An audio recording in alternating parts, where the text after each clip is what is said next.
Bonsoir à tous et bienvenue sur ce live Facebook et YouTube pour le lancement de la plateforme collaborative de l'Occitanie en commun autour de Carole Delga, une plateforme citoyenne sur laquelle nous le verrons.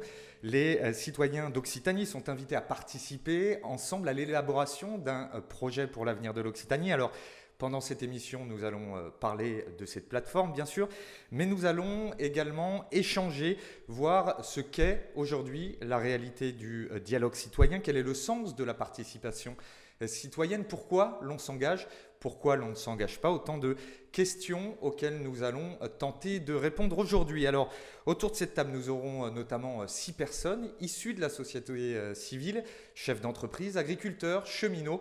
Nous allons voir avec elles quel est leur regard sur cette démarche collaborative. Elles partageront avec nous leurs expériences et elles débattront. Mais d'abord, à côté de moi, Kamel Chibli, bonsoir. Bonsoir Thomas. Vous êtes vice-président de la région Occitanie en charge de l'éducation, de la jeunesse et des sports. Vous êtes également le directeur de la campagne de Carole Delga. Alors avec vous, dans un premier temps, nous allons présenter en détail, expliquer, comprendre en quoi consiste cette plateforme et les raisons pour lesquelles elle est mise en place. Première question assez simple, Kamel. Pourquoi cette plateforme ? Cette plateforme, ça fait partie un peu de l'ADN de notre fonctionnement depuis maintenant 5 ans avec Carole Delga, avec mes collègues Agnès Langevin, Nadia Pellefig, entre autres. Nous avons initié depuis le départ une volonté de faire participer les citoyens. On ne peut pas imaginer qu'on puisse le faire pendant les 5 ans et ne pas l'imaginer de le faire pour les 6 prochaines années. Quelque part, on parle beaucoup de démocratie participative. Il y a ceux qui en parlent et ceux qui agissent. Et nous, on veut agir. C'est pour ça que dès aujourd'hui, on a voulu lancer cette plateforme, d'abord pour inviter les citoyens sur la totalité de cette grande région, vous le savez, 13 départements, 6 millions d'habitants, avec un contexte sanitaire qu'il ne faut pas oublier très complexe. Et d'ailleurs, c'est un peu le choix qu'on a fait aujourd'hui de le faire de façon digitale. Mais c'est aussi important dans ce contexte-là de donner la parole aux citoyens, aux acteurs, ceux qui font la vie de notre région. Et vous savez que nous sommes très attachés avec mes collègues et Carole Delga à cette dimension participative. Donc la plateforme, c'est aussi une manière de laisser la possibilité à ceux qui ne peuvent pas le faire de pouvoir y aller sur le site. Vous diriez que c'est une méthode de travail ? Oui, c'est une méthode de travail, mais il faut l'avoir dans le cœur quand même. C'est parce qu'il y a ceux, comme je dis, qui en parlent et il y a ceux qui agissent. Nous, on est plutôt des faiseux, on n'est pas des diseux. Et c'est vrai qu'aujourd'hui, on a envie de construire ce projet politique, ce programme ambitieux avec les citoyens. Vous savez, ce sont les meilleurs ambassadeurs de ce qui se passe sur le territoire.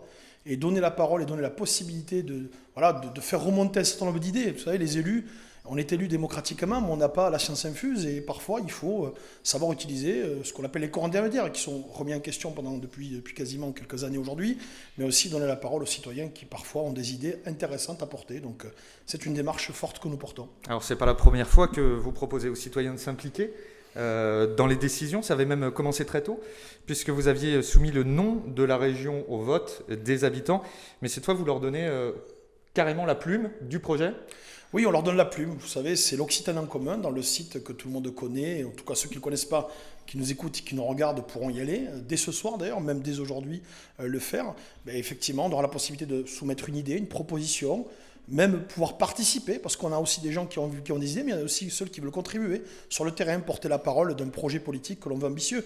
On a une séquence qui va durer un peu plus d'1 mois et demi, 2 mois, qui va permettre à chacun d'entre nous de pouvoir contribuer. C'est le temps nécessaire pour construire un programme ambitieux. Mais je crois que, le contexte politique, on le connaît. Voilà, c'est une difficulté. On a un taux de participation de plus en plus faible sur les élections. Il faut qu'on fasse tous le constat. Mais le constat, c'est une chose. Il faut passer à l'acte. L'acte, c'est aussi construire un programme en donnant la possibilité à chacun d'écrire quelque part sa page de l'histoire. Vous avez un petit peu anticipé sur la prochaine question, mais pourquoi maintenant ? Pourquoi la lancer aujourd'hui, cette plateforme ? Il faut être crédible. On a une annonce officielle qui a été faite, puisque les élections régionales se dérouleront du 13-20 juin prochain. Donc, si on veut le temps, qu'on laisse le temps nécessaire. Vous savez, on n'est pas sur une élection départementale, on est sur une élection régionale. C'est quasiment une mini-présidentielle. C'est 13 départements, 6 millions d'habitants. Un contexte sanitaire que l'on connaît tous, qui met le pays en difficulté, avec une situation sociale qui est complexe. Et je crois que c'est peut-être aussi le moment ou jamais de pouvoir donner la parole aux acteurs, aux habitants. Mais les 2 mois que nous avons devant nous, ce seront sûrement nécessaires pour élaborer un programme. Vous savez, il y a ceux qui disent on le fait 15 jours avant, c'est pas crédible parce qu'en 15 jours, vous n'êtes pas en capacité de construire un programme, un projet. Ou sinon, c'est que du flam-flam, comme on appelle chez nous. Et aujourd'hui, nous, on veut passer vraiment dans une situation où la parole que l'on veut donner, c'est celle de donner le temps au temps, c'est-à-dire donner le temps à ceux qui ont envie d'avoir une idée, et puis qu'on doit travailler, parce que nous allons aussi travailler pour récolter ces informations, pour faire un retour, parce que c'est important aussi de faire un retour à ces citoyens qui ont des idées. Donc voilà, c'est un peu la démarche que nous avons. Alors concrètement, comment ça marche? Où est-ce qu'on doit aller? Comment doit-on faire? Alors c'est très très simple. On va sur Google ou d'autres, pardon, ça fait un peu la pub à Google ou à Safari, peu importe. Nadia serait beaucoup plus à l'aise sur les techniques de Nadia mots. Pelfig. Nadia Pelfig, pardonnez-moi, serait beaucoup plus technique que moi. En gros, vous tapez sur Occitanie en commun, vous allez sur le site Occitanie en commun, avec une belle vidéo de Carole Delga, notre présidente de région. Et derrière, en bas, vous avez la plateforme citoyenne collaborative qui va permettre à chacun, c'est très facile, intuitif, vous y allez dessus, vous cliquez, vous avez envie de poser une idée, vous donnez vos éléments, vous contribuez, un texte, pas un texte, une proposition, une suggestion, et vous inscrivez, et puis automatiquement, c'est quelque part dans la boîte à outils de l'Occitanie en commun. Et ensuite, bien évidemment, il y aura un retour très concret à chacun d'entre eux pour essayer de construire un peu ce projet-là en prenant en compte ce qui est ressorti du terrain. Donc voilà, c'est très facile. Vous pouvez nous suivre. Là, aujourd'hui, vous nous suivez sur Facebook Live, sur YouTube. Mais on est sur Twitter, on est sur tous les réseaux. Et puis, je crois que le contexte sanitaire, vous le savez, Thomas, est un peu complexe. Légèrement. Les réunions publiques dont je suis et le terrain dont on est très à l'aise, on va devoir un peu s'adapter. Ça ne veut pas dire qu'on oublie le terrain. S'adapter, c'est aussi être en capacité de répondre à ceux qui ne peuvent pas se réunir dans la rue ou dans des salles. Donc, c'est quelque part commencer à travailler dès maintenant. Voilà, c'est pas trop tôt, c'est pas trop tard. Et tout cela amène à ce que je crois vous appelez la fabrique du consensus. Exactement. Moi, je suis le roi du consensus. Un peu de boutade, mais je crois que c'est important aussi. Vous savez, depuis le départ, on a voulu travailler avec Carole Delga sur l'unité de la gauche, mais aussi amener les citoyens, les forces vives de ce territoire à construire un projet. Voilà, ce projet-là, il ne vient pas de n'importe où. On a fait 5 ans de travail, maintenant presque 6 ans. Je pense qu'on a fait un travail important sur le terrain. On a montré l'incarnation de cette région par une personnalité qui est Carole Delga. On a des forces de tout horizon. On a toutes les sensibilités qui sont représentées dans cette force et il faut qu'elles soient représentées aussi sur tout ce que l'on fait au quotidien. Et je crois que c'est un peu la richesse de cette unité, en tout cas, que représente Occitanie en commun aujourd'hui. Alors je vous propose tout de suite d'écouter et de regarder celle qui est à l'origine du lancement de cette plateforme, la présidente de la région Occitanie, Carole Delga. Bonjour à toutes et bonjour à tous. Je suis heureuse de participer au lancement de la plateforme participative de l'Occitanie en commun. Chacun comprendra que dans la crise que nous connaissons, mon obligation est d'être à 100% présidente de la région Occitanie, 100% concentrée, et d'être, bien entendu, pleinement au commandement de cette région de 6 millions d'habitants qui doit faire face à l'une des pires crises de notre histoire. Aussi, je ne peux être physiquement parmi vous ce soir. Cependant, j'ai conscience que nombre d'entre vous souhaitent prendre part à la réflexion, au projet régional de nos 6 prochaines années. J'entends la volonté des citoyennes et des citoyens de notre région de décider et de construire ensemble un projet ambitieux pour notre Occitanie. C'est pourquoi j'ai décidé de confier à Kamel Chibli, mon directeur de campagne, à l'ensemble de l'équipe qui l'entoure, le lancement de la plateforme participative de l'Occitanie en commun. Cette plateforme, c'est notre outil démocratique. Elle nous permettra de recueillir l'avis des citoyens, votre avis, d'écouter les différents points de vue, les différentes propositions des habitants de notre région et de s'en inspirer. S'en inspirer pour constituer un programme qui réponde au mieux aux attentes des gens qui font notre région, aujourd'hui et demain. Cette plateforme, elle va aussi permettre de faire des propositions d'événements sur l'ensemble du territoire, à distance dans un premier temps, puis en présentiel dès que les circonstances sanitaires le permettront. Cela nous donnera la possibilité de bâtir ensemble nos actions des prochains mois.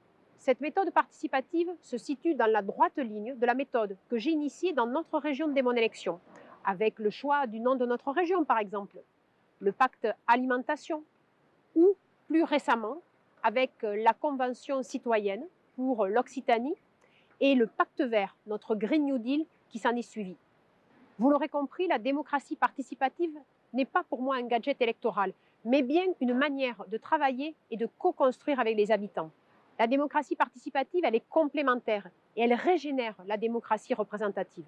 Dans notre région, la démocratie participative, c'est un véritable outil de rassemblement et de cohésion et de force de proposition.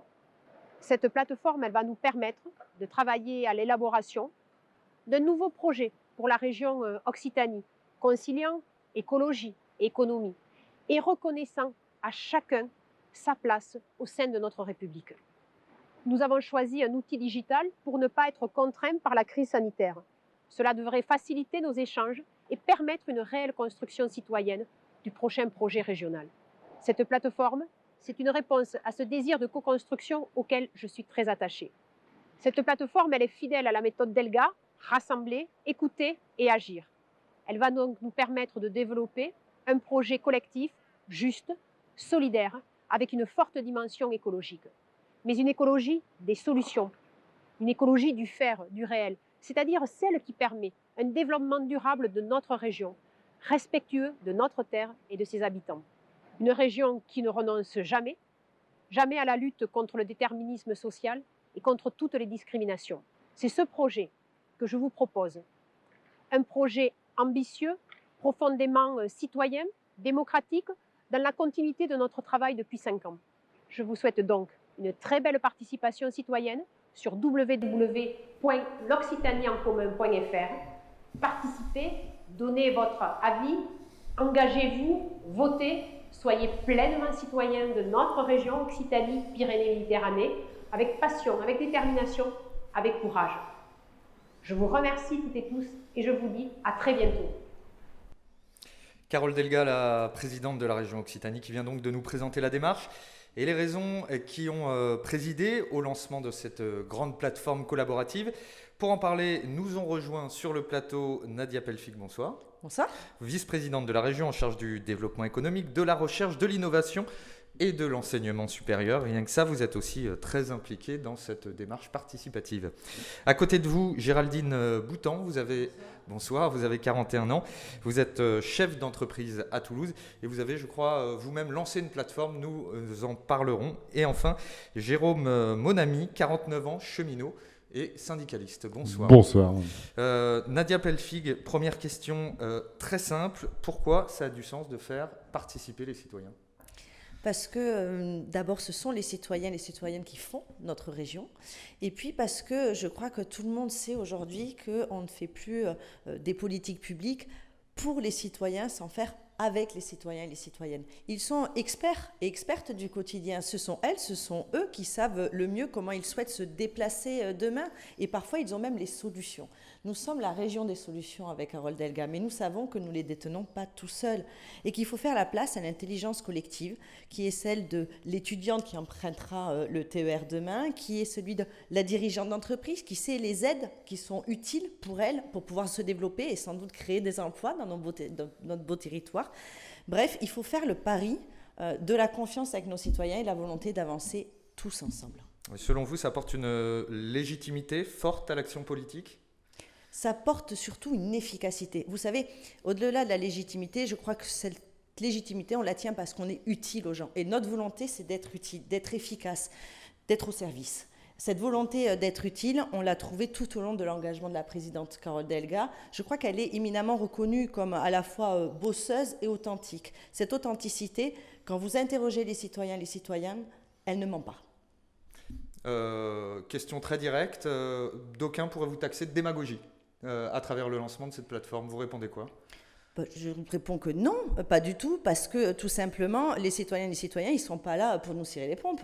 Ils sont là pour dire, voilà, nous, on a besoin de ça, et donc on suggère que les réponses, ça soit ça et ça. Ensuite, évidemment, on le confronte à la capacité de faire, dans quel délai, pour quel budget, parce que nous sommes en responsabilité. Mais être responsable, c'est pas savoir tout.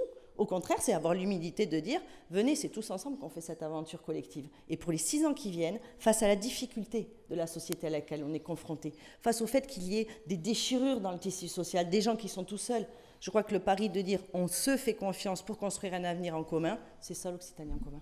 Juste un commentaire, c'est toujours intéressant d'entendre Nadia sur ce genre de propos, parce que Nadia, comment on fait le constat depuis très nombreuses années. Alors, vous allez dire, on est jeune, oui. On est jeune, mais en même temps, on a vécu tellement de crispations entre l'électorat qui aujourd'hui ne vient plus dans les urnes. Et quand on fait ce constat-là, il faut quand même constater qu'il y a un problème sur le plan de la participation. Si on veut réconcilier les citoyens et la politique, quelque part, c'est un peu ce que dit Nadia, c'est aussi être en capacité d'attirer, mais pas de façon démagogique, de façon réelle et concrète, les citoyens à construire leur propre projet. Géraldine Boutan, Quel regard vous portez déjà sur ce genre d'initiative citoyenne? Est-ce que c'est quelque chose qui vous interpelle? Alors oui, c'est quelque chose qui m'interpelle parce que je trouve que ça peut amener un peu de transparence aussi sur les initiatives. Ça peut clarifier aussi un petit peu les actions qui sont menées. Et moi, je trouverais intéressant d'y contribuer pour déjà moi-même mieux cerner le fonctionnement, pourquoi pas aussi de la région, son organisation. Et peut-être faire remonter des idées. Vous êtes chef d'entreprise, on sait que les chefs d'entreprise rencontrent parfois pas mal de difficultés. J'imagine que c'est le genre de choses que vous aimeriez aussi faire remonter. Oui, exactement. Je suis jeune chef d'entreprise, j'ai plutôt fait un parcours de création d'entreprise, donc c'est très récent. Donc oui, effectivement, de par mon parcours, j'ai pu partager donc des moments où je me sentais un peu seule. J'ai été quand même accompagnée par la CCI, j'ai eu quand même cette chance-là. Mais c'est vrai, après, voilà, j'ai lancé mon activité, je souhaite la développer. Et du coup, seule, c'est pas évident de développer un réseau. On a des connaissances, mais des fois, c'est un petit peu compliqué. Et puis, si je peux me permettre, je crois savoir, Géraldine, qu'en plus, les produits que vous proposez, c'est aussi une manière de mettre à l'honneur notre région, parce que c'est des produits locaux. Oui, et puis on va en parler. Vous avez lancé une plateforme. Est-ce que vous pouvez nous en dire deux mots? Alors oui, donc j'ai lancé une plateforme qui s'appelle Be French Made, donc B pour boutique en fait, et French Made pour faire le contre-pied un peu de création française, atelier français, qui est beaucoup sorti en ce moment. Donc c'est un peu pour du Made in France.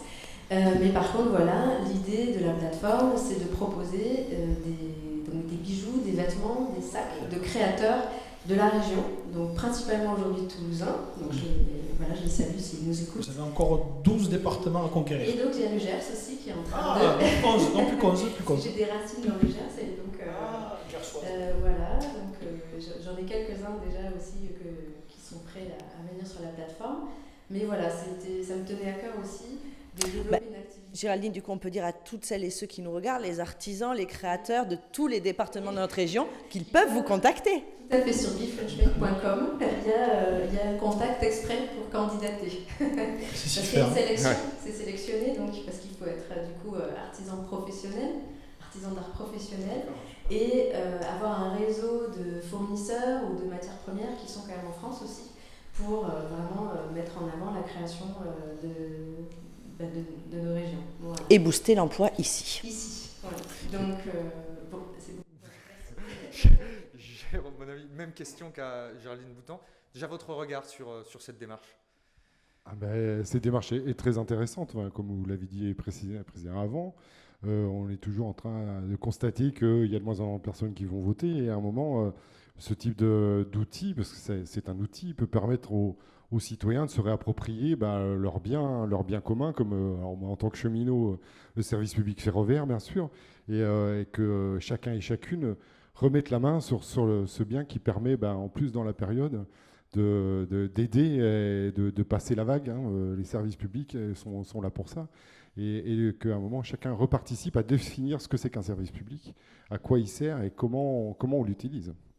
Et est-ce qu'il y a une mesure, une initiative que vous aimeriez, vous aussi, faire remonter si vous alliez sur cette plateforme citoyenne en tant que cheminot? En tant que cheminot, développer le réseau ferroviaire sur Occitanie. On se rend compte à un moment qu'on a la planète qui est quand même un petit peu en danger, d'après certains indicateurs, et que le ferroviaire peut être une réponse, alors que ce soit en transport de marchandises ou en transport de voyageurs, une alternative à la voiture, et surtout dans une région comme la nôtre. Alors moi, je ne suis pas du tout d'Occitanie, je suis franco-comtois à l'origine, mais je suis tombé amoureux de la région.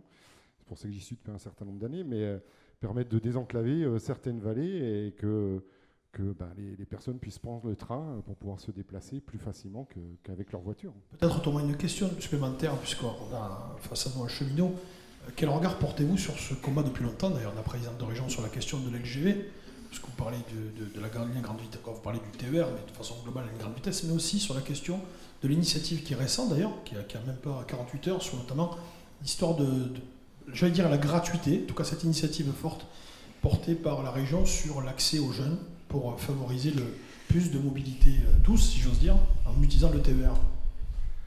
Pour moi, ça répond quand même à un besoin. on a actuellement des jeunes étudiants, des lycéens qui sont surtout en grande difficulté, qui par des petits boulots arrivaient à peu près à survivre. Là, il n'y a plus de petits boulots et c'est peut-être une réponse et leur donner aussi l'habitude de se déplacer en train plutôt qu'en voiture. Bien sûr, on répond exactement à un besoin, là, il n'y a pas de souci là-dessus. Nadia Pelfig, le citoyen a-t-il toujours raison? Non. Vous avez ou j'ai toujours raison. Non, nous sommes des citoyens aussi. Ça arrive d'avoir tort. Et donc, en fait, mais l'intérêt, par contre, c'est que quand on met bien ce qu'il y a derrière cette plusieurs citoyens ensemble, l'expertise, la manière des uns et des autres de confronter leurs idées peut faire apparaître de l'intérêt général. Vous savez, la plateforme qu'on fait, ce n'est pas la somme d'intérêts particuliers de chacun qui répondra de son avis, de sa place. C'est justement la force d'en sortir l'expérience de chacun et de construire un projet au service de l'intérêt général. Vous le voyez bien, regardez, Jérôme, mon ami, il est cheminot, mais il a une conscience de la précarité des étudiants. Et donc, dans la réponse à Kamel Chibli sur est-ce que c'est bien la gratuité pour les moins de 26 ans, ce qu'on expérimente et qu'a annoncé Carole Delga récemment, sa réponse, c'est pas oui, c'est super parce que ça va faire bosser les cheminots. Il dit c'est très bien parce que ça soutient un service public, son développement, son impact écologique, et puis surtout c'est utile à des jeunes qui n'ont pas les moyens.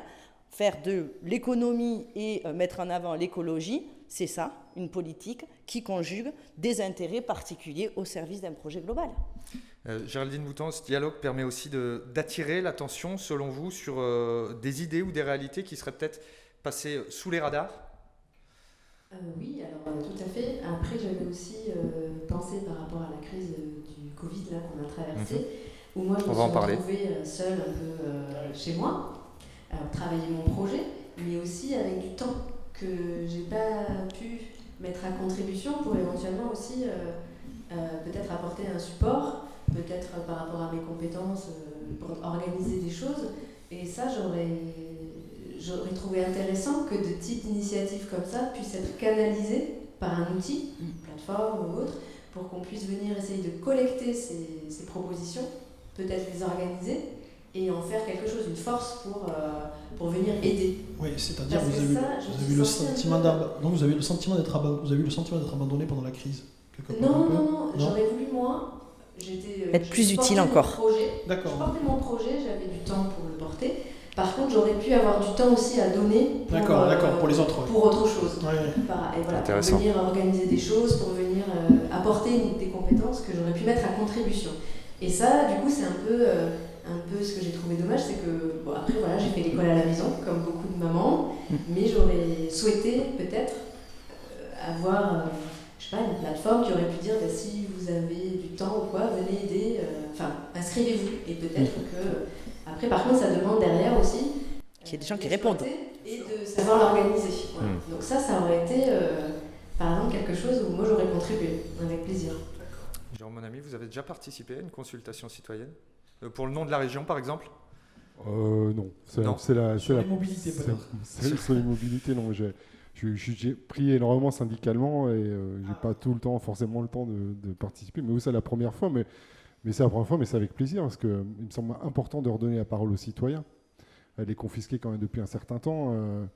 On parle de politique professionnelle, mais sauf qu'à un moment, en fait, on est tous acteurs politiques, qu'on soit ouvrier, agent de maîtrise, chef d'entreprise, maman isolée.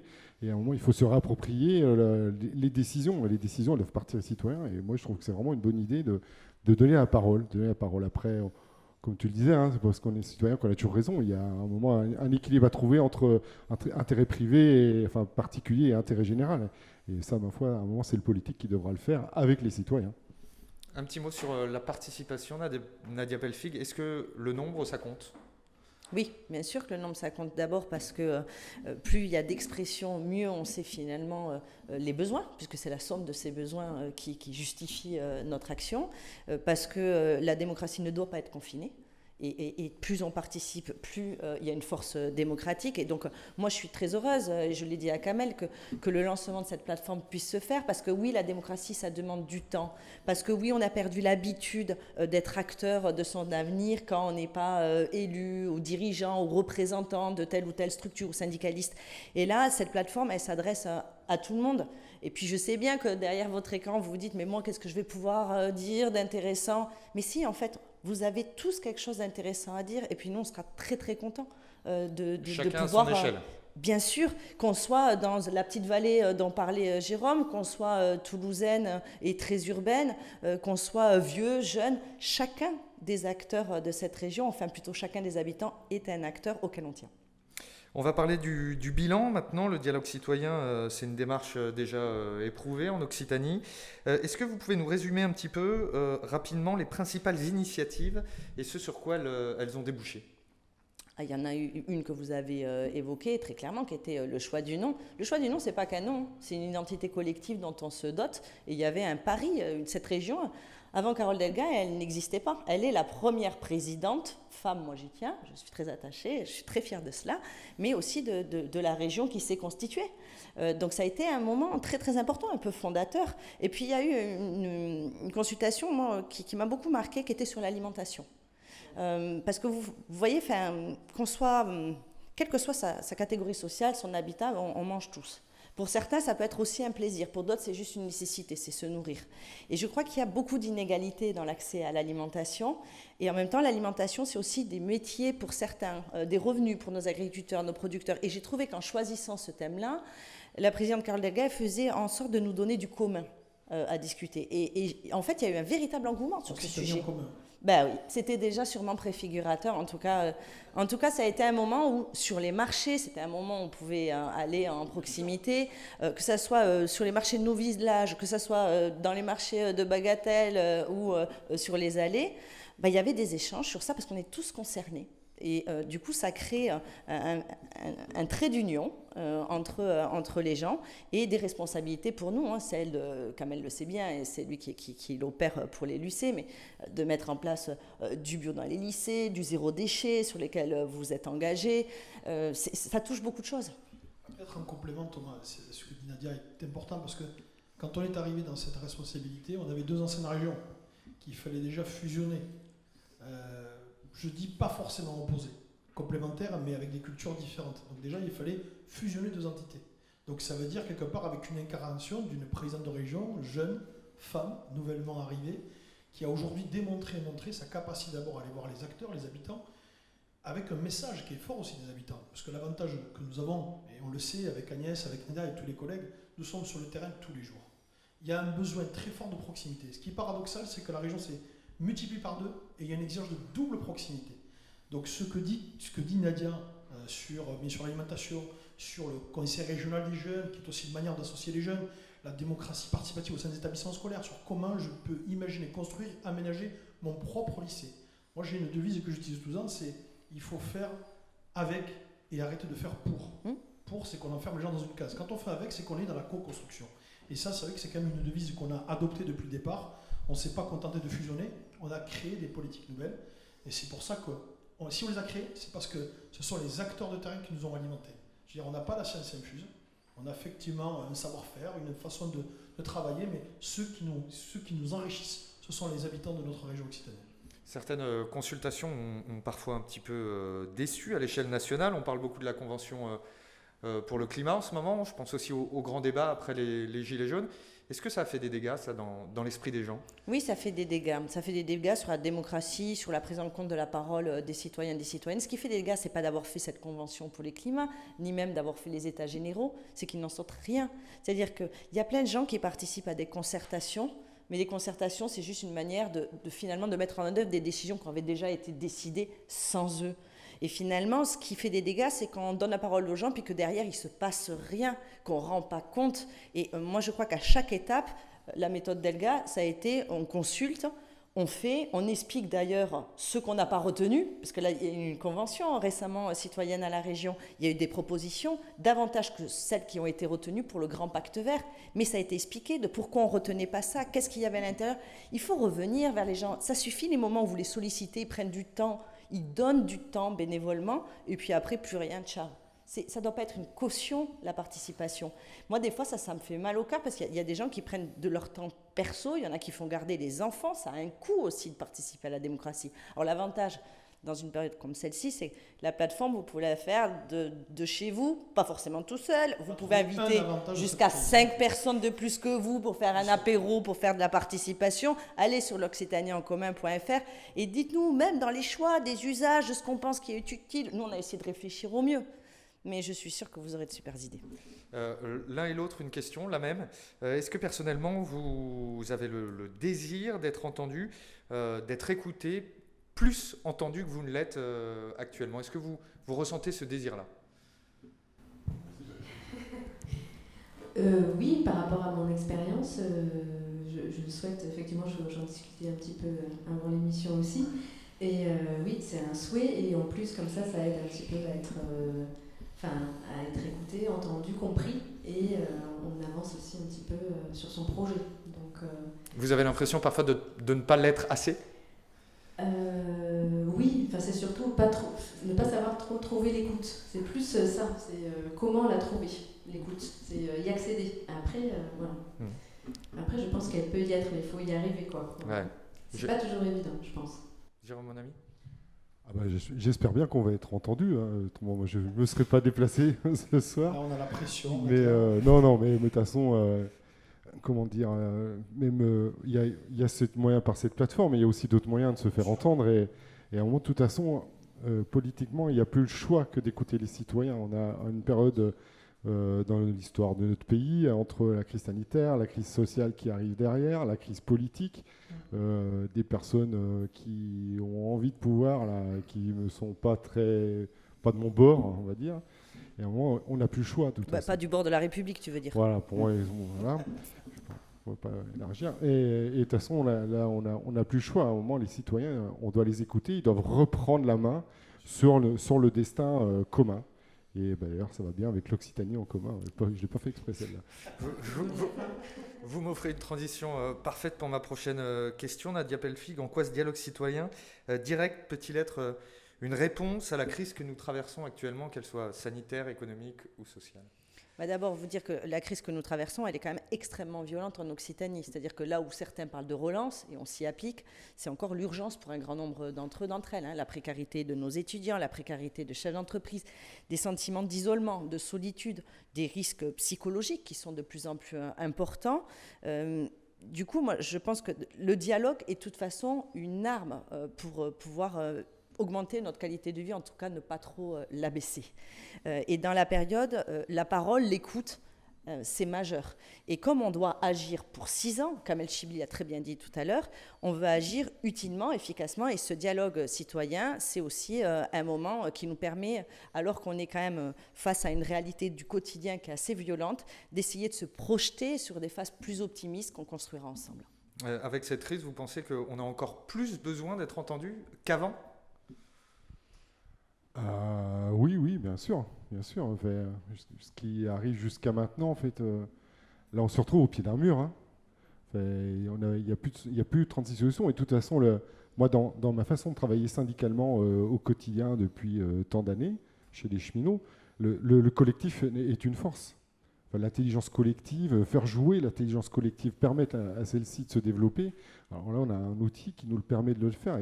Et sortir la situation actuelle sur tous les plans, elle ne passera que par l'intelligence collective et la construction collective. Et le collectif nous sauvera. Hein. Rester chacun dans son coin, ça ne marche pas. Hein. Ça marche pas jusqu'à maintenant. Hein. Est-ce que peut-être, pour vous laisser la transition, est-ce que dans ce contexte-là, en plus de crise sanitaire, où quand même socialement tout le monde est impacté, il y a encore plus besoin qu'avant? Moi, je pense que ça a été un accélérateur, cette crise, en fait. Je pense, par exemple... moi étant salarié avant, le télétravail c'était quelque chose qu'on n'arrivait pas à mettre en place, c'était un truc tellement compliqué pour faire 3 à 4 salariés de l'entreprise qui pouvaient le tester, et d'un coup on a dit allez, tout le monde télétravaille. Donc cette crise c'est un accélérateur, ça permet de trouver des solutions plus rapidement finalement que ce qu'on avait l'occasion. Donc on sait que finalement grâce à cette crise il y a peut-être des leviers qu'on s'est activés plus rapidement, plus facilement. Donc je trouve que c'est finalement là-dedans on peut trouver aussi des avantages, des accélérateurs sociaux. Je sais pas trop comment. C'est bien comme vous le dites, très bien. Merci Géraldine Boutan, merci Jérôme Monami d'être venu nous donner votre regard sur cette plateforme et sur l'état du dialogue citoyen aujourd'hui. Merci Nadia Pellefig également pour toutes vos explications. Merci.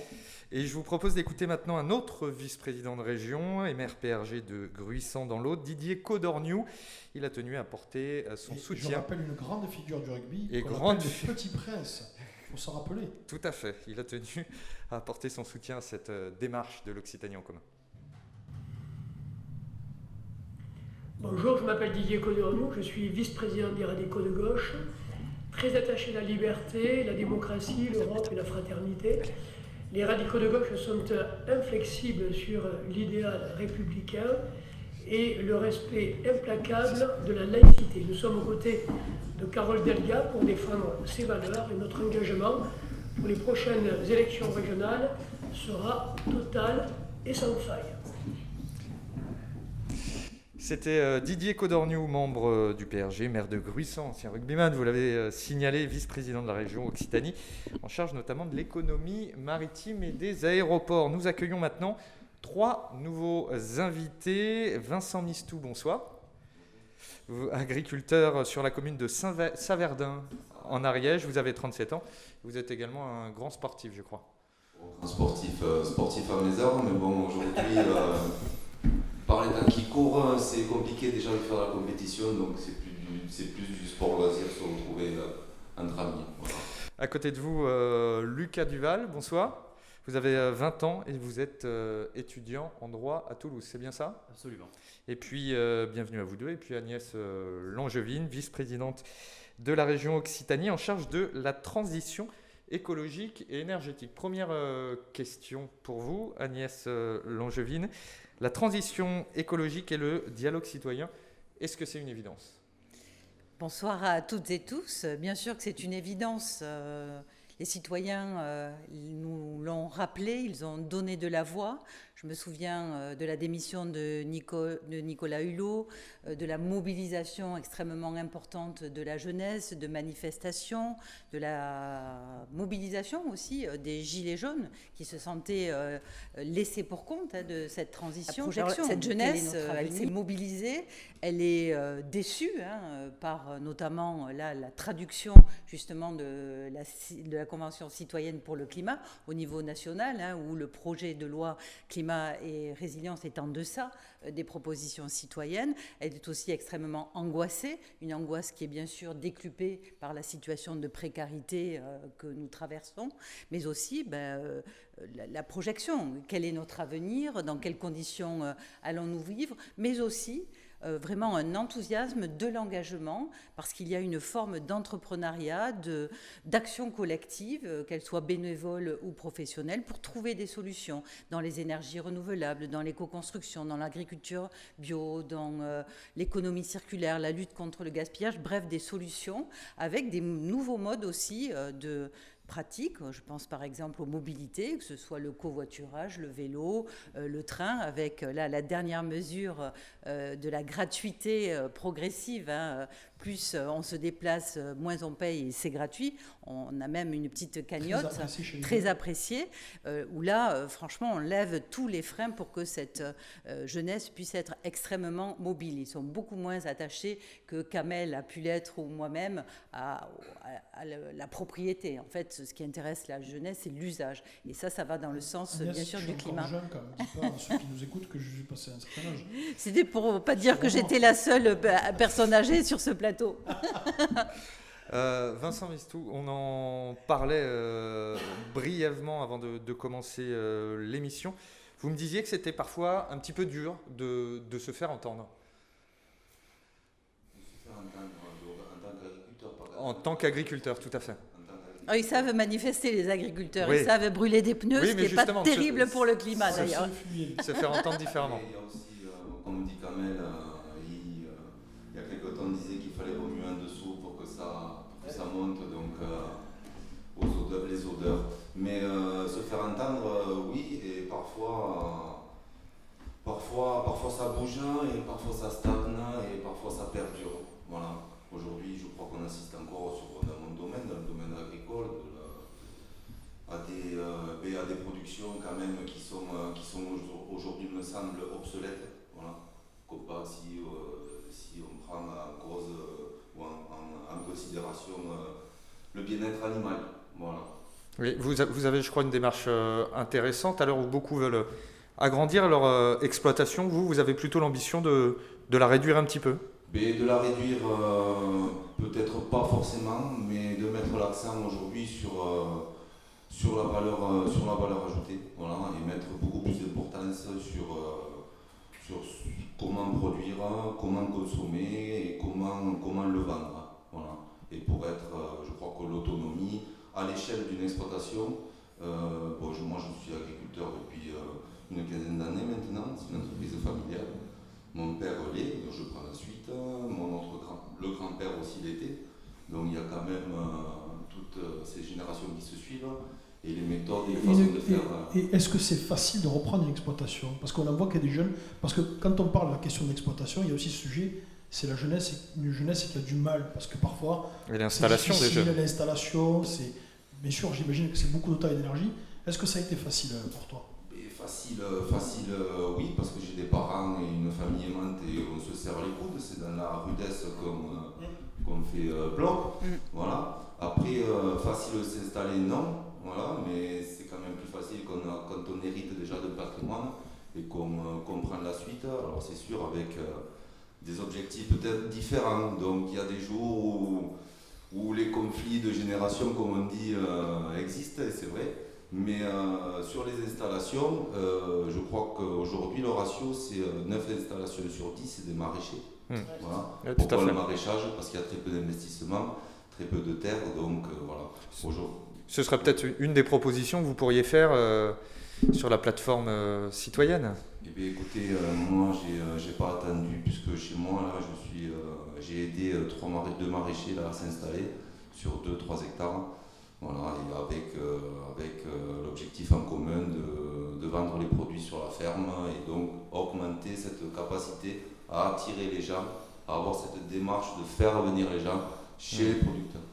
Dans le cadre juste du pacte vert, nous avons adopté, à l'initiative de notre collègue Jean-Louis Cazobon, un fonds foncier agricole pour faire l'acquisition vraiment des terres, les mettre à disposition de l'agriculteur, jeune ou moins jeune, puisqu'il y a des projets de vie maintenant différents où on voit des quadras qui ont une seconde vie et qui viennent s'installer. Et donc, 5 ans, 7 ans, en fonction de la santé financière de l'exploitation, de pouvoir ensuite rétrocéder le foncier, déduction faite bien sûr des loyers versés. Donc là aussi, ce sont des solutions concrètes pour installer les jeunes agriculteurs et leur permettre l'accès au foncier. Lucas Duval, vous êtes étudiant, on l'a dit.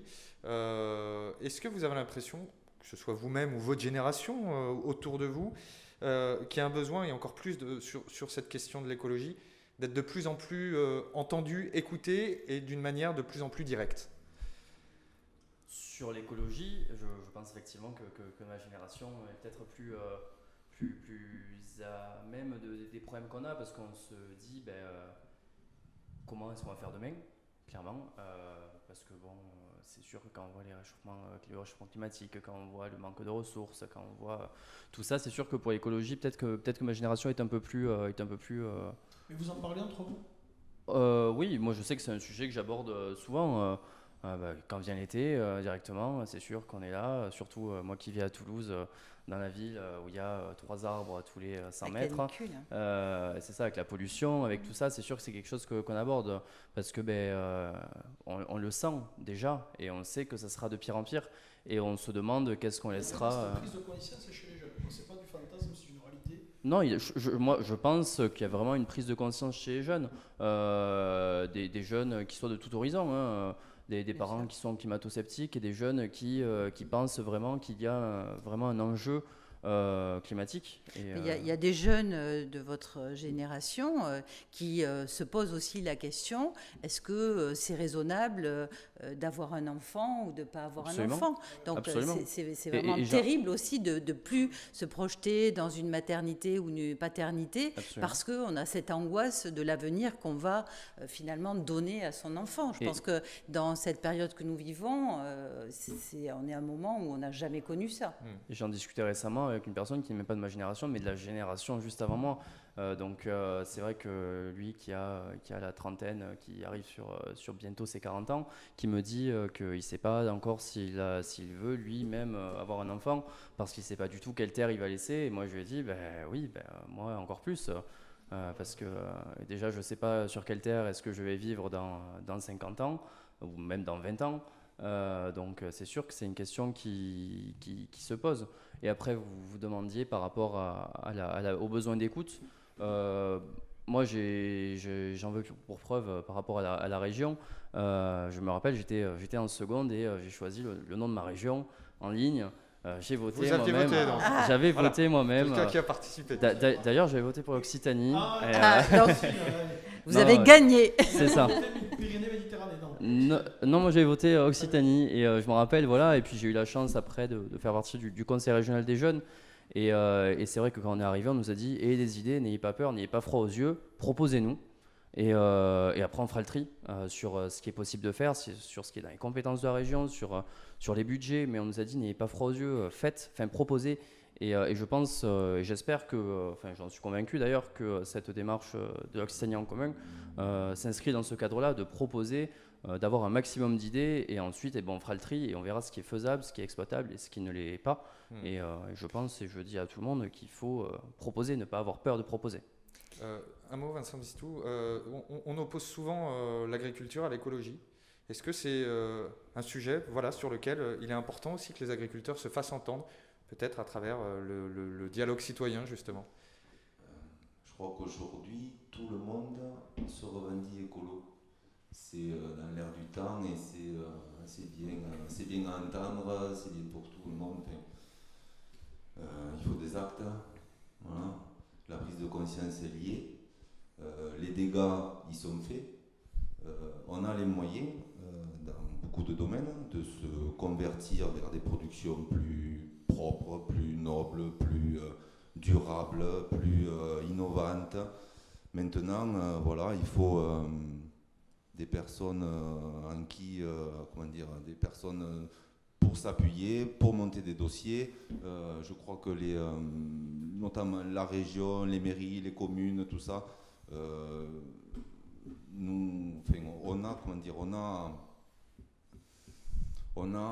je trouve pas mes mots, je m'excuse.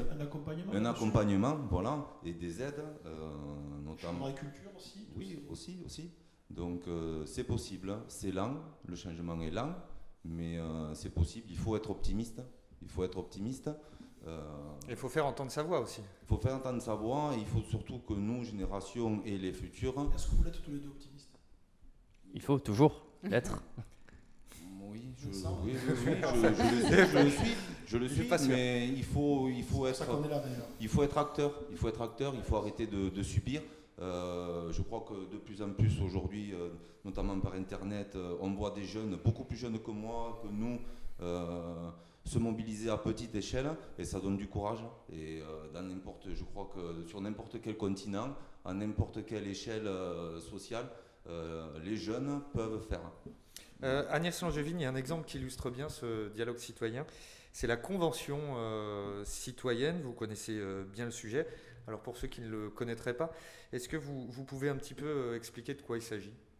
Alors dans le prolongement de ce qui a été évidemment rappelé, les consultations diverses, les votations, nous avons souhaité installer aussi 100 citoyens qui ont été tirés au sort.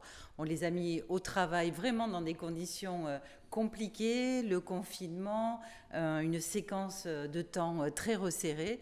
Et moi franchement, j'ai été bluffée par la qualité du travail qui, du coup, nous a été transmis par un cahier, 52 propositions prioritaires. Et comment, moi, ce qui m'a vraiment frappée, c'est comment, avec l'accompagnement et des outils adaptés de démocratie, ils avaient fait émerger du consensus, et je le dis, mieux que ce qu'on peut le faire dans des assemblées traditionnelles. C'est-à-dire vous aviez 100 citoyens... L'assemblée plénière de la région, par exemple. Voilà, avec un règlement intérieur verrouillé. C'est un petit joke, ça. Mais donc, en fait, avec ces citoyens, vous imaginez 100 citoyens tirés au sort. Vous avez toutes les catégories socio-professionnelles. Vous avez tout l'échiquier politique. Des gens qui ne savent même pas ce qu'est la région. Ils travaillent ensemble avec des outils adaptés. Je peux vous dire qu'il y a le niveau, l'engagement et aussi l'exigence. L'exigence pour nous de prendre en considération leurs travaux, de pouvoir les traduire en propositions concrètes. Donc on en a déjà voté, Nadia Pelfig l'a rappelé tout à l'heure, dans le cadre du Pacte vert, et aujourd'hui un comité de suivi. Donc j'ai pour ma part fait une première réunion avec un comité de suivi sur les questions environnementales qui ont été extrêmement présentes dans les propositions.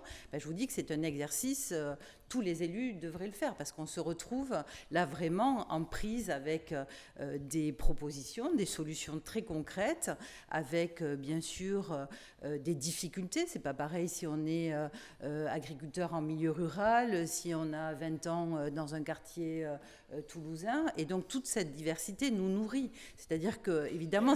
Mais est-ce qu'elle ne se nourrit pas aussi entre elles? Parce qu'on a beaucoup tendance à dire dans nos expériences qu'il y a un manque de partage. Oui. Et là, aujourd'hui, entre un étudiant, un jeune artisan, un jeune demandeur d'emploi, un agriculteur, un scientifique, ce manque-là de relation, est-ce qu'en dehors de le côté participatif, est-ce qu'il y a aussi cette création, d'interaction entre les uns et les autres? Tu as raison, il y a à la fois du partage, parce que on se parle, ça crée du lien, mais il y a aussi, à travers donc cette recherche de consensus, de dire avec quoi on est d'accord à minima ou au maximum, ça apaise aussi. Ça apaise des tensions, et ça va à contre-courant de certains plateaux télé où on dresse, ou même de politiques qui sont là pour cliver, pour opposer tel ou tel les agriculteurs et les écolos, par exemple. Et donc là, de pouvoir accompagner, de pouvoir discuter calmement et s'entendre, c'est quelque chose qui apaise, c'est quelque chose qui est positif et qui fait du commun. Et ce que vous dites, c'est qu'il faut faire confiance aux citoyens, que ce sont aussi la solution, qu'ils constituent aussi la solution. Bien sûr, mais on leur fait confiance. Le problème, c'est que c'est eux qui n'ont pas confiance en nous. Donc c'est plutôt cette situation... Comment ? C'est tout à fait vrai. D'ailleurs, peut-être une petite réaction de l'un et l'autre. Est-ce que vous avez confiance en vos représentants politiques ? Bien sûr, on ne parle pas de la région. Non, évidemment. Je présente tout le monde. Non, mais moi, en étant un peu investi dans le milieu associatif et tout ça, c'est vrai que personnellement, moi, j'ai confiance aux représentants, mais je sais très bien que quand j'en discute avec des amis à moi qui sont un peu moins investis, on se rend compte qu'en fait, ils sont presque dégoûtés en fait des représentants qui se disent on les élit. C'est ça, on les élit et après ils font ce qu'ils veulent. Ils en ont que pour leur pognon. Alors qu'en fait, c'est participer à des séances de démocratie représentative, justement participative. On se sent réinvesti en fait de l'action commune, on se sent plus proche des élus, il faut le dire aussi, et on comprend un peu mieux l'action publique, et je pense que des démarches comme ça peut que redonner confiance justement aux politiques et en la politique en général, et je pense qu'on en manque aujourd'hui. On l'a vu avec la récente crise des gilets jaunes où les gens ont explosé parce qu'ils avaient totalement plus confiance en fait au système. Même question, ouais. Pour moi, le rapport à la politique. Ouais. Et aux hommes, aux femmes et aux hommes politiques. Il a dit aux politiciens, c'est un message. Mais moi, je vais vous dire, c'est rare où les dimanches en famille, on ne parlait pas politique. À l'époque. À l'époque et toujours encore aujourd'hui. C'est la famille, c'est dans les gènes, c'est dans le sang. Donc la politique, c'est noble, c'est un travail noble qui doit servir l'intérêt général. Voilà, et si aujourd'hui elle est en décriée, c'est que peut-être cet intérêt-là a été mal servi pour beaucoup de gens. Voilà. Mais sinon, la politique doit nous amener dans une meilleure société. Il n'y a que par la démocratie et par la politique qu'on trouvera des solutions. Dernière question, Agnès Langevin. Est-ce que c'est un effet de mode ou une vraie tendance, le dialogue citoyen? Est-ce que ça s'est désormais installé définitivement dans le paysage? Moi, je pense que c'est irréversible.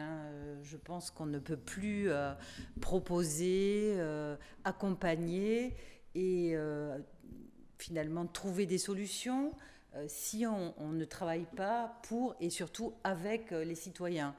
parle de la question évidemment climatique ou agricole. Si on ne construit pas ensemble ce qui va nous permettre de vivre mieux, de partager la ressource en eau par exemple, c'est aussi bien un enjeu pour les populations, ne serait-ce que pour l'eau potable, c'est un enjeu très important pour vous les agriculteurs, et c'est un enjeu qui est lié bien sûr à la dégradation du climat, à l'artificialisation des sols, à l'usage des pesticides. Donc on voit bien on doit être des alliés. Il n'y a pas d'autre solution. Et pour être des alliés, il faut travailler ensemble, trouver des solutions et se les approprier. Sinon, ça ne marche pas. Il y a des oppositions, il y a des manifs, il y a des conflits, et ce n'est pas ça. Donc la démocratie participative, nous avons vraiment, dans un temps compliqué, la crise sanitaire, c'est aussi la conséquence d'une crise écologique, et une crise démocratique profonde, une montée des populismes. Vous savez, je vis à Perpignan, je sais de quoi je parle. Une expérience très douloureuse. Donc maintenant, on n'a plus le choix de justement se nourrir de cette démocratie participative. Ça ne veut pas dire qu'on ne soit pas à notre place en responsabilité et dans l'action, dans l'agir, avec, je crois, avec Carole Delga, la présidente, avec mes collègues. Je pense qu'on a fait vraiment la démonstration que vous pouvez compter sur nous. Merci à vous trois d'être venus échanger ce soir sur ce plateau. Vincent Mistou, Lucas Duval et Agnès Langevin. Autre intervention ce soir, celle du secrétaire départemental du PCF en Haute-Garonne et partenaire de l'Occitanie en commun, Pierre Lacaze. Bonsoir à toutes et tous. Ce soir, je souhaite, comme des dizaines de milliers d'hommes et de femmes de notre région, des milliers de syndicalistes ou acteurs politiques, communistes ou d'autres formations, souligner l'importance qu'aura dans la construction de notre projet en commun pour une belle Occitanie en commun, la question de l'emploi, de la formation et de la protection sociale. La crise sanitaire terrible que vit notre pays et notre région a souligné les failles du système économique actuel, les retards pris en termes de services publics, notamment sur les questions de santé, voire d'éducation, mais aussi le mal qui a été fait aux capacités industrielles de notre pays et de notre région. Donc nous souhaitons, au travers de cette plateforme, au travers du lancement de la contribution des contributions que nous allons élaborer pour construire un projet commun, souligner l'importance des réponses que nous devons adopter sur les questions de l'emploi, de la formation et de la protection sociale, une conférence régionale pour l'emploi, une banque publique d'investissement. Nous soumettons des idées au débat et nous sommes très contents d'y participer avec vous. C'était Pierre Lacaze, secrétaire départemental du PCF 31, également chef de file communiste pour les régionales. Deux nouveaux invités nous ont rejoints. Jeanne Magret, bonsoir. Vous êtes originaire du Lot, je crois. Oui. Vous avez 20 ans et vous êtes étudiante à Sciences Po Toulouse, c'est bien ça? Tout à fait. Et puis Ahmed Aïtali, vous êtes retraité de la fonction publique et également bénévole dans le domaine sportif, notamment à Colomiers, c'est ça? C'est ça, oui. Merci à vous deux de nous avoir rejoints. Kamel, une question quand même. S'il y a bien une chose que nous a appris le mouvement des Gilets jaunes, on en parlait il y a quelques secondes, c'est bien ce besoin d'expression plus directe. Oui, je crois qu'il y a eu le sentiment, c'est toujours le danger, d'une partie de la population qui se sentit totalement exclue. Pas d'aujourd'hui, les Gilets jaunes, c'est quelque part l'aboutissement d'un malaise social et sociétal qui date depuis très longtemps. On ne peut pas faire comme s'il n'y avait pas un vrai problème. C'est entre ceux qui ont le sentiment d'être oubliés, ceux qui ont le sentiment d'être exclus. D'ailleurs, ça a été un sujet pour nous quand on est arrivé aux responsabilités. C'était le sentiment que les populations les plus éloignées de nos métropoles n'aient pas le sentiment aussi d'être exclus et d'être oubliés. C'est un enjeu primordial. C'est comment on tend la main à ceux qui en ont le plus besoin. Cette dimension de solidarité qu'on a essayé de jouer aussi pendant ces 6 années. Comment aider les plus démunis, les plus faibles. On en parlera sûrement sur la partie étudiante de ceux qui souffrent actuellement. On pourra sûrement parler sur les acteurs sportifs, ceux qui sont en difficulté et qui font aujourd'hui la vie de nos villages, la vie de nos quartiers. Mais c'est clair qu'aujourd'hui, la question des gilets jaunes, qui est un phénomène de société, qui est une problématique globale, c'est l'exclusion d'une partie de la population dont on doit nous-mêmes capter et les ramener effectivement avec des politiques qui soient offensives et qui permettent d'aider les plus démunis. Est-ce que vous l'avez ressenti l'un et l'autre de la même façon, ce mouvement? Est-ce que vous y avez participé? Comment vous l'avez regardé? Le mouvement des Gilets jaunes. Des Gilets jaunes. De toute façon, c'est comme dit M. Chibli, c'est sociétal. Dans un club de foot où je suis bénévole, c'est pareil, on a 800 licenciés. Sur 800 licenciés, Nous avons 150 personnes qui donnent des chèques en début de saison parce qu'on étale les paiements sur la licence, et qu'à la fin, quand on présente ces chèques-là à la banque, ils sont impayés. On ne va pas empêcher le gamin de jouer, même si ses parents ont essayé de faire... C'est ces gens-là qu'il faut récupérer par, je ne sais pas quel moyen, mais c'est important de ne pas Peut-être en leur donnant plus la parole, justement, comme... donner la parole, leur donner les moyens aussi de...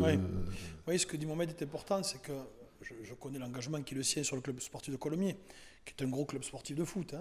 Aujourd'hui, on a quand même une partie de nos licenciés qui n'ont pas les moyens de s'acheter leur licence. Les licences sont de plus en plus chères. Ça veut dire qu'il faut effectivement que les collectivités, entre autres, mais que la force publique et aussi l'État jouent son rôle, mais c'est aussi les fédérations. Mais je sais que chez vous, ça a été des difficultés importantes, parce que dans un club de sport, on génère tous les publics, et les publics les plus fragiles. Je ne sais pas comment, notamment avec les situations du Covid-19 et de la crise sanitaire, bon nombre de jeunes, je pense que Mohamed en parlera mieux que moi, s'ils ne sont pas dans les clubs, ils sont où Dans la rue. Et dans la rue, c'est dramatique. Donc, ils en fait partie. On est dans le même discours, c'est les mêmes problématiques globalement, mais tout à fait, c'est une partie de notre jeunesse qui a le sentiment d'être un peu oublié. C'est tout à fait ça. On a fait le compte il y a une semaine de savoir ce que nous a coûté cette crise sanitaire. C'est que on a déjà 13 000 euros d'impayés pour un budget de 900 000 euros, parce qu'on a la chance. Je n'ai pas à me plaindre par rapport à d'autres clubs, parce que je connais beaucoup d'autres présidents qui nous racontent leur truc.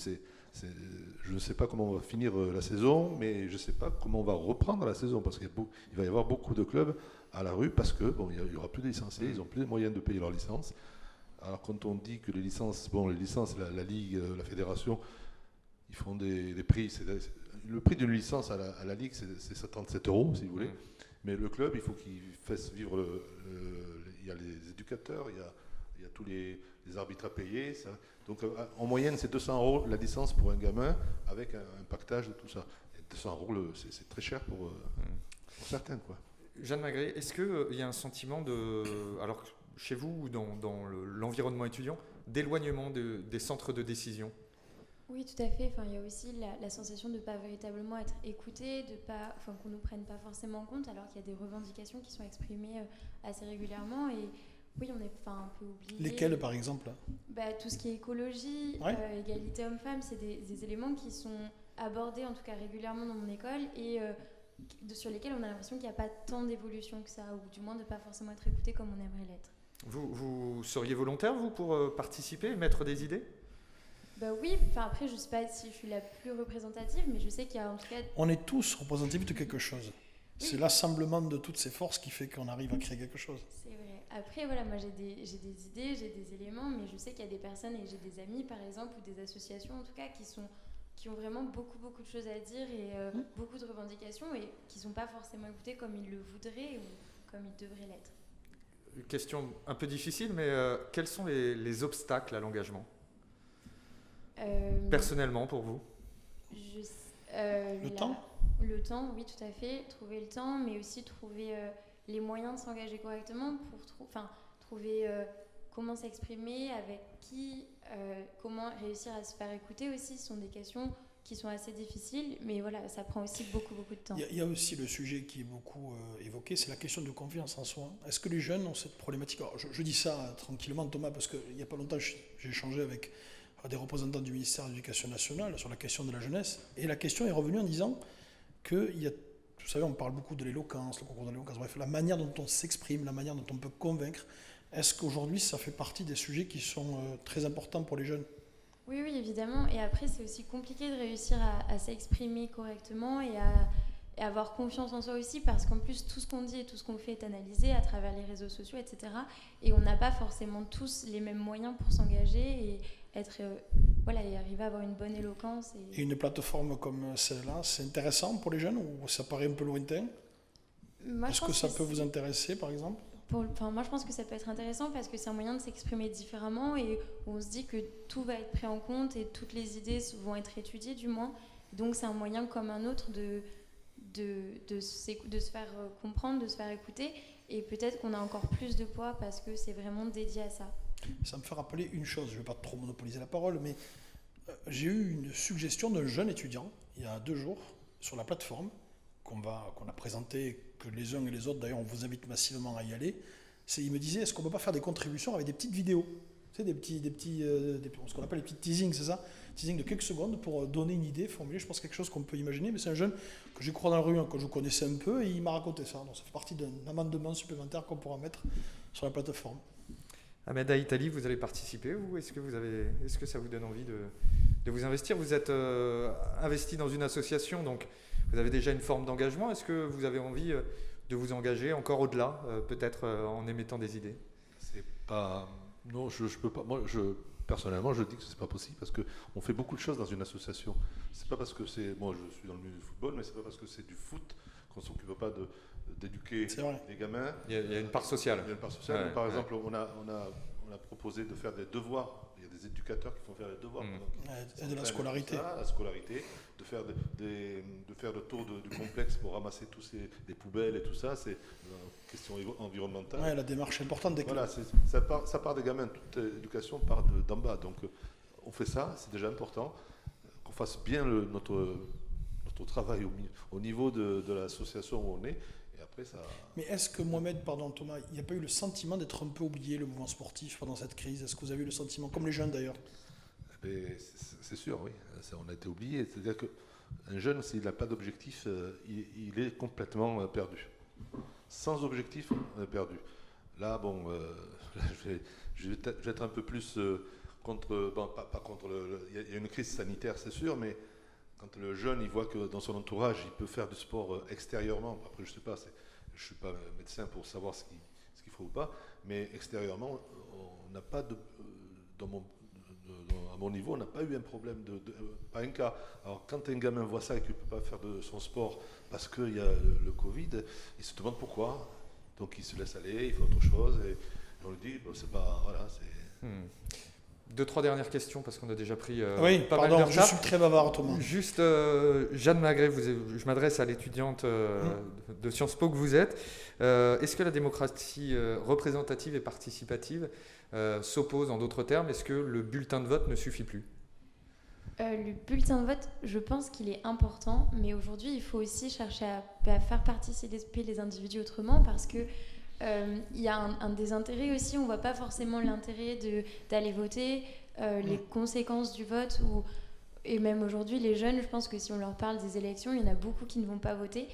Et la démocratie participative, c'est un moyen pour eux d'être véritablement pris en compte et de se sentir concernés, et peut-être pour pousser à compléter la démocratie représentative. C'est votre sentiment aussi, Oui, c'est mon sentiment. Je vais dire, j'ai été jeune aussi, donc moi je suis un peu iconoclaste. Mon parcours, c'était d'abord un parcours de militant associatif. Et moi, je vais te mettre à l'aise. Mon combat depuis tout le début était de considérer que les politiques, pour moi, ils n'incarnaient rien. Et j'étais même dans une histoire d'un peu de rébellion avec la classe politique. Et force est de constater que je suis passé de l'autre côté. Parce qu'en fait, il y a deux choix qui se mettent en place dans notre situation. C'est est-ce que je décide d'agir de l'intérieur ou je suis spectateur? J'ai considéré qu'il était plus important d'être acteur que spectateur. Et c'est ce que j'ai fait. Mais je comprends la détresse de beaucoup de jeunes parce qu'aujourd'hui... Ça peut être aussi une réponse aux extrêmes d'ailleurs. Oui, bien sûr. Mais n'oublions pas que les jeunes votent très peu. Et c'est un sujet majeur. Donc c'est aussi pourquoi il faut se poser la question de l'intéressement à la politique. C'est aussi la manière dont on leur parle. Mais aussi la manière dont on leur parle avec notamment cet outil. Aujourd'hui, les jeunes ne viennent pas aux réunions publiques. Mais la côté digital, alors malheureusement la crise... Et nous met dans cette situation-là, mais je sais que des jeunes peuvent facilement nous suivre via les réseaux sociaux. Donc, mais il faut aussi que les jeunes parlent aux jeunes, Thomas. Ça, c'est très important. On est sorti d'une réunion importante sur la question de l'orientation des jeunes. C'est-à-dire comment on fait pour préparer les jeunes dans l'insertion dans l'emploi et dans l'activité. Un sujet majeur dans une crise sanitaire qui touche l'économie. Et je crois que ce que tu fais, et les jeunes qui sont avec toi dans les études se disent « qu'est-ce que je vais faire comme travail demain ?» La question de l'orientation, c'est toujours mieux quand un jeune a eu un parcours avec une issue, une insertion qui vient parler à notre jeune. C'est tellement plus puissant parce que c'est la réalité qui parle à une autre réalité. Et ça, j'y suis très attaché. Dernière question pour l'un et l'autre. Pardon. Est-ce qu'on peut aller encore plus loin, à votre avis, dans la démocratie participative? Ne vous pressez pas. Je réfléchis, mais le problème, c'est que bientôt, il faudra aller vers eux. Ce n'est pas eux qui viendront vers nous, vers les politiques. C'est aux politiques d'aller vers eux, mais pas dans un grand, par petit groupe, terrain, par petit terrain. dans l'université, dans le sport. Oui, c'est une question d'échelle aussi. Mais à ce moment-là, il faut bien aussi leur expliquer les choses, leur dire pourquoi ils sont là, que donne la région pour qu'ils fassent ce qu'ils font, expliquer. Peut-être qu'ils ne savent pas tout ça. C'est vrai. Ils ne savent pas tout ça, c'est une question d'instruction civique. Claire Magret. Oui, moi je pense que c'est important d'aller avec les personnes, de discuter, parce que tout le monde n'est pas forcément au courant de tout et n'a pas forcément toutes les informations. Donc c'est un moyen d'apporter des connaissances, mais que les personnes aussi puissent en retour apporter leur propre connaissance du terrain, leur propre vécu. Et je pense que c'est véritablement d'aller rencontrer les personnes et de débattre un maximum avec eux. Merci à vous deux d'être venus nous parler de tous ces sujets, de nous avoir livré votre sentiment sur ces questions. Je vous propose maintenant d'écouter un autre mouvement qui a décidé de s'engager dans l'Occitanie en commun, c'est Place Publique. On regarde Louise Robert, elle est porte-parole de Place Publique Occitanie. La participation citoyenne est au cœur de l'urgence démocratique portée par Place Publique. Nous pensons que les nouveaux formats de participation à la vie politique, qui associent citoyennes et citoyens, qui révèlent leur pouvoir d'agir, sont le moteur du renouveau démocratique. Avec la plateforme participative de l'Occitanie en commun, véritable outil de concertation à l'échelle régionale, nous comptons sur vous, experts du quotidien, pour participer à l'élaboration du projet pour votre région. Pour Place Publique, c'est un impératif que de savoir inventer de nouvelles écritures de la politique. Voilà, c'était Louise Robert, porte-parole de Place Publique Occitanie. Ce live touche à sa fin. Merci de l'avoir suivi. Vous pouvez retrouver la plateforme citoyenne de l'Occitanie en commun sur www.l'occitanieencommun.fr. Et je vous laisse le mot de la fin, Kamel Chibli. Merci d'abord Thomas pour cette animation, un peu ce duo. Alors, je suis parfois infernal. Non, mais je voudrais remercier ceux qui nous ont écoutés, nous ont suivis sur les réseaux sociaux, en leur disant qu'on les invite massivement autour de Carole Delga, bien sûr, pour participer à ce projet un peu inédit, un peu innovant, un peu exceptionnel dans ce moment de crise sanitaire. Je vous invite massivement à venir participer, collaborer. On a besoin de vous. Vous savez, nous voulons être la région des solutions, la région de la solution à vos problèmes, et j'espère qu'on va réussir à le faire ensemble, mais tout ne pourra se faire qu'ensemble. Merci encore Thomas, et puis merci à tous nos invités qui ont participé, et aussi à tous nos partenaires qui ont témoigné. Merci à tous et bonne soirée.